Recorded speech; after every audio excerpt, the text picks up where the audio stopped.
رسالتي لكل شخص يقول إن الجنوب العربي مجرد انفصال عن اليمن. قبل أن تحكم، اقرأ التاريخ. الجنوب العربي لم يكن جزءا من اليمن عبر التاريخ حتى يقال إنه انفصل عنه. كان دولة مستقلة لها علمها وعملتها ورئيسها وحكومتها، وكان لها مقعد في الأمم المتحدة، وهذه حقائق تاريخية يعرفها من قرأ التاريخ. أنا لا أطلب منك أن تتبنى رأيي، لكن أطلب منك أن تبحث وتقرأ قبل أن تردد ما تسمعه في الإعلام أو من الناس. اقرأ التاريخ وبعدها احكم بنفسك.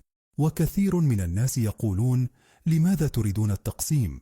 الوحدة قوة. نعم، الوحدة تكون قوة عندما تكون قائمة على العدل والرضا والشراكة، وليست بالقوة أو بفرض واقع لا يقبله الناس.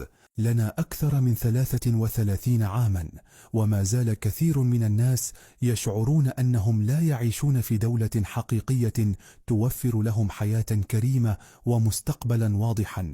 ومن حق أي شعب أن يطالب بحياة كريمة ودولة تحترمه وتحفظ حقوقه وتوفر لأبنائه مستقبلا أفضل. أنتم لا تعيشون ما نعيشه، ولا تشعرون بما نشعر به، ولا ترون ما يراه أبناؤنا كل يوم. لذلك لا تحكموا على معاناتنا من بعيد، بل حاولوا أن تفهموا واقعنا أولا ثم احكموا. نحن لا نصف أنفسنا بأننا أصحاب انفصال، بل أصحاب قضية نراها مرتبطة بتاريخ ودولة كانت قائمة. ومن حق أي شخص أن يناقش أو يختلف، لكن من الواجب أن يعرف تاريخ القضية أولا قبل أن يصدر أحكامه.